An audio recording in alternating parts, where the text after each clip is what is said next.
mantan pegawai Pertamina Cilacap yang menjadi buronan selama 2 tahun atas dugaan Mencuatnya kasus dugaan korupsi di Asabri membuat resah kalangan prajurit TNI Polri serta peraturan yang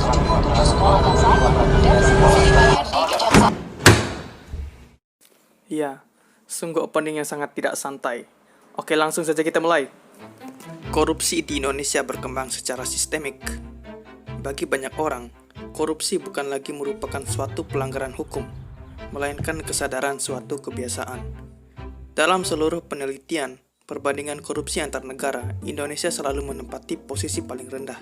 Di situs resmi KPK, skor indeks persepsi Indonesia terus membaik dari tahun ke tahun.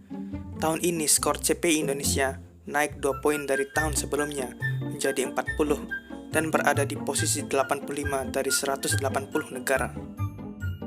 Halo semuanya, semakin bertambah tahun, kasus korupsi di Indonesia semakin bertambah.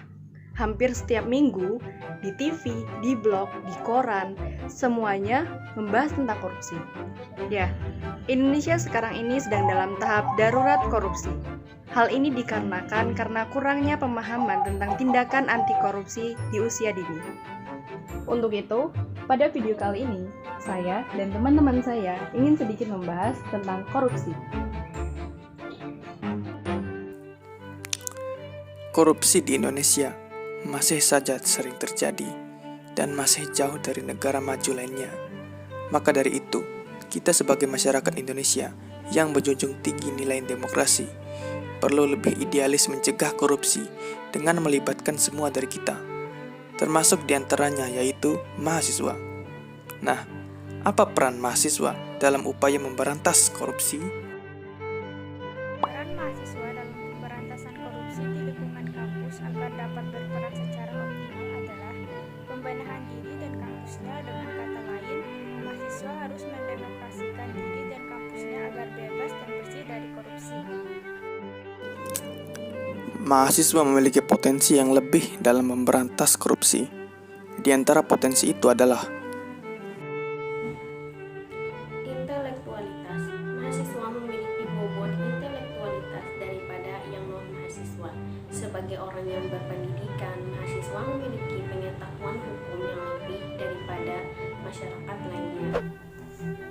Generasi pemimpin masa depan. Sebagai seorang kader, selain harus memiliki intelektualitas yang tinggi, haruslah pula memiliki bakat dan profesionalitas dalam kepemimpinan. Dan dari bakat kepemimpinan itu, mahasiswa kinilah yang akan menggantikan pimpinan kelak.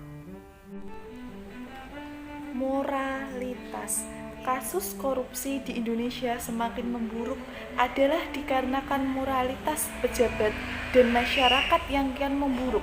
Oleh karena itu, moral yang berkualitas adalah hal yang harus dimiliki oleh mahasiswa sebagai penerus bangsa. Namun, hal tersebut saja belum cukup untuk memaksimalkan pemberantasan korupsi di bangsa kita.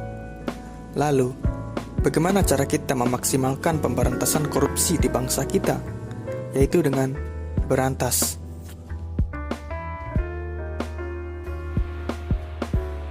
Pertama, bangun sistem pendidikan korupsi sedari dini. Kedua, emban nilai-nilai Pancasila sedari dini. Rubah birokrasi rumit menjadi transparan dan berbasis teknologi. Angkat pejabat yang berintegrasi dan dipercaya rakyat, bukan hanya terlihat akan menyatakan. Nyanyikan semangat anti korupsi di segala penjuru negeri. Tegakkan aturan walau kepada kerabat dan saudara sendiri. Ajak generasi muda untuk terlibat menjadi agen perubah. Saling sinergi antara instansi penegak hukum, jurnalis media, dan masyarakat yang menolak korupsi. Di negara demokrasi yang menjunjung tinggi kedaulatan rakyat ini, pemberantasan korupsi seharusnya dilakukan dengan melibatkan semua dari kita. Korupsi sudah sangat membudaya di negara kita Indonesia ini, sehingga segala sesuatunya selalu diukur dengan uang. Karena itu, kita sebagai generasi muda harus mulai membiasakan diri untuk tidak hidup dalam budaya korupsi. Cegah korupsi, hak rakyat. Cegah korupsi, hak rakyat kembali. Jaga korupsi, hak rakyat kembali. Cegah korupsi, hak rakyat kembali. Cegah korupsi, hak rakyat kembali. Hak rakyat kembali. Hak rakyat kembali. Hak rakyat kembali. Hak rakyat kembali.